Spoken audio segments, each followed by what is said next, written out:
So hey Skywalker, I saw you back in the green room. You look pretty good. I saw those videos of you dancing and chanting in the morning too. And I wore these jeans today though. It's tight. I don't know if you like that, but I did.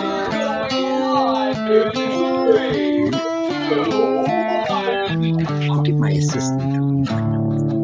Welcome to my show, everyone. I am Maurice Springer, and you are my gossip mongering fans.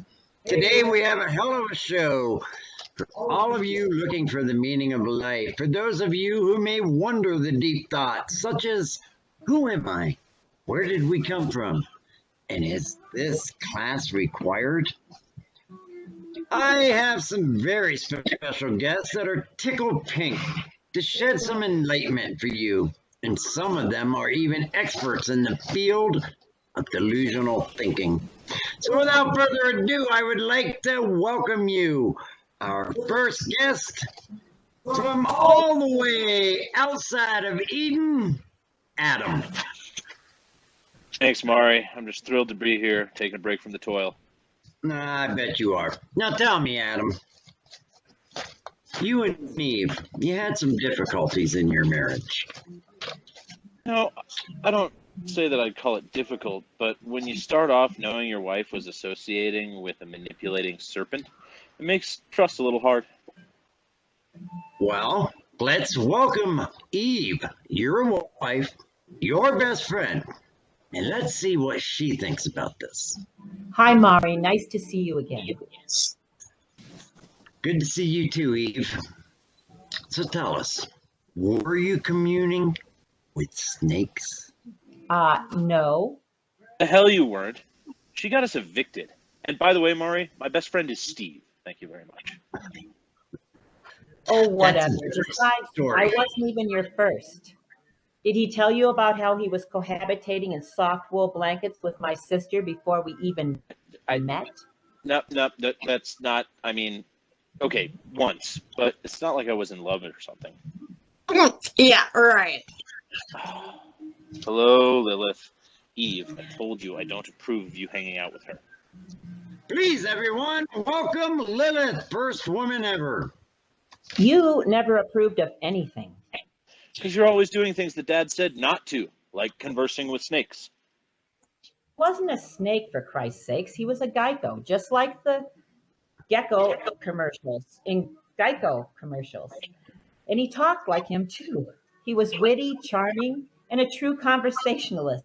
And oh my, that accent, too. Oh, I know, Eve, right? They don't make guys like that anymore. A real smooth talker. But really, Adam, why are you always afraid of everything? The first time we slept together, you were in a real panic. We're trying to do it like an animal we haven't even domesticated yet. Dad was freaking out. Dad was watching? That's disgusting. Tell me about it. Day in and day out. Do you think Dad will be happy if we procreate? Like, all I'm good for is making babies. And making apple pie. Lilith, Dad never liked you. I don't like you either. And Eve, if you don't stop your friendship, Yeah, I know. None of the males in this family like strong women. Shut up, Lilith. Eve, I gave my rib for your very existence. Adam, is it a valid point to say that your dad didn't need to use a rib, your rib, to create Lilith? And isn't it true that you have 24 ribs, just like Eve, and just like every other human?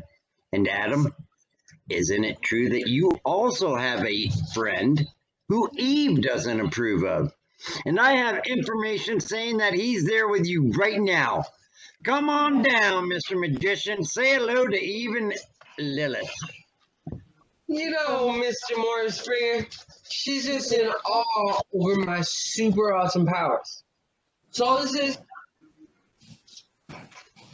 Yeah, power to deceive, you jealous, manipulating, cheap trick, half-ass. Ladies and gentlemen, please welcome Sky Woman, creator, artist, and one hell of a beautiful healer. Hey, another woman all caught up with the trees. Oh, Christ, Adam, you have to admit that fruit tasted good.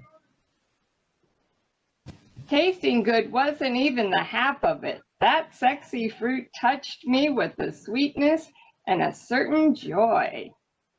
Fucking tree-loving wench. Eve, Lilith, I'm not sure. Have you ever met Sky Woman? Oh, yes, we go to her place all the time. Love you, Sky. And thank you for the elderberry wine. It was great. Listen, she has a river in her living room. Her bedroom is made in the most beautiful mossy den. You rock, sister. Fucking knew it. You tricked me. Welcome to the club, buddy. Eve got me kicked out of Eden. I should have thrown them both down that goddamn tree. There are some connections that I'm not sure the five of you are seeing that really, like the tree, for instance.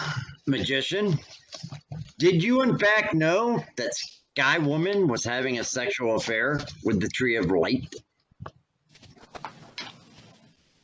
It's really not his business the way he treated me. Besides, since he couldn't give me any wood, I went to an enlightened source, if you know what I mean.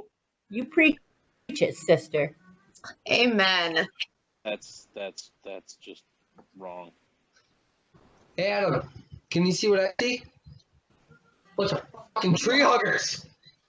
Adam, you always act so innocent, but you ate the fruit, which, okay, it wasn't your idea, but I don't remember you putting up much of a fight. Yeah, but I was punished way worse than you. Because of you and that fucking viper, I now have to toil in the fields, day in, day out, heat on my body, dirt in my fingernails, smell of cow shit everywhere. I sweat so much I could irrigate the farmland with it. Hey now, brother. I was kicked out way long before you were, and you don't see me bitching. Only because you talk so I loud, you have make me the go pain of deaf. childbirth. I have the scars of delivery. Let's see you give birth. And I am tasked with the hardly easy deed of raising your two boys. And by the way, where are they? I think I heard Kane out back screaming bloody murder. Shut up, Lilith. They're fine. And by the way, Eve, you say you talk a big game about the pain of childbirth. Your cooking gives me kidney stones. Magician, are you okay? The fucking Sky Woman. The bitch made me sick. You can't blame me on that one this time. I've been on my own world, creating my own magic. You just breathe in too much negativity. This Sky chick is a bad influence, okay? She teaches that man can live in harmony with the earth. She doesn't see how you have to toil, manipulate, and tame the earth, and bow down to our Father, the mighty Jehovah. Did he just say Jehovah? You know he did. Well, why would I? The earth is my partner. The earth needs love. The earth will always provide my children with food, water, and peace if they live as a part of the earth.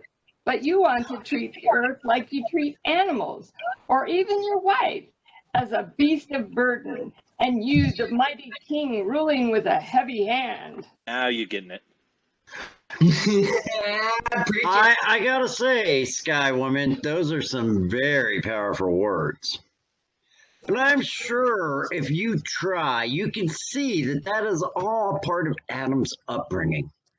And that man is the head of the house, just as his father Jehovah told him. There it is again. And we all know what happens when that name comes up again. Power play. Power play. The magician is no different, kicking Sky Woman into the void, just like Dad kicked us out of Eden. Men. The world, my animal guides, and I created. This is for sustenance.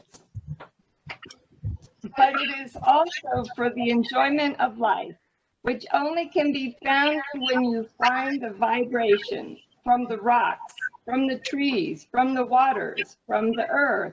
It is feminine in its natural flow and masculine in its fundamental support, but it is nothing without both. Magician, don't you think that is a valid point? How the flying rat fuck did you learn so much from the Tree of Life? And that's exactly what Dad said about that stupid tree of knowledge. Gods that fear their own creations might become wiser than the gods are themselves, are jealous knaves who do not appreciate the joy of their creations, but rather only value the control of their creations. Exactly. Again, freaking men. You fucking tree huggers. My dear audience, as we digest what we have heard here today, I hope you can reflect on what the Genesis story means to you and whether and how it has caused you to be who you are today. Likewise, out of the blue, the Iroquois story of Sky Woman and the creation of her world. Although there are vast differences in these myths, there are many similarities connected across great distances of time and space. The Tree of Life and Eden's Tree of Knowledge are two examples. Fruit-bearing trees with gifts of insight that only gods possess. And yet, Adam and Eve were handed from Eden, were banished from Eden for eating the fruit, where Sky Woman found the fruit when it came to her, pleasuring and impregnating her.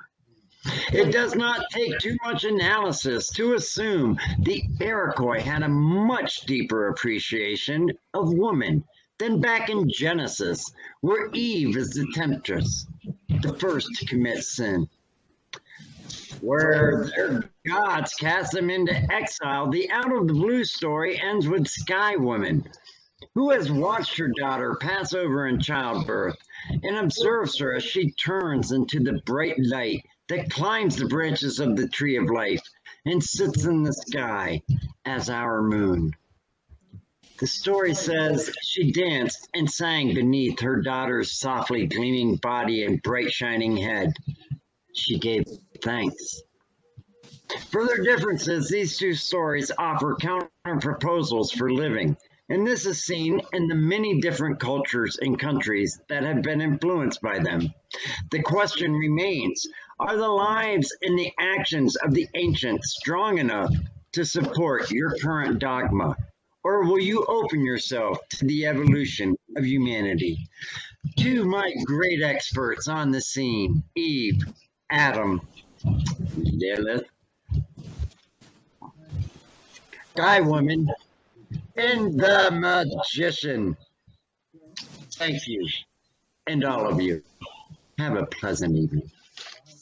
Yeah, Eve, Lilith, I've been reading this Joseph Smith guy. He's on to something.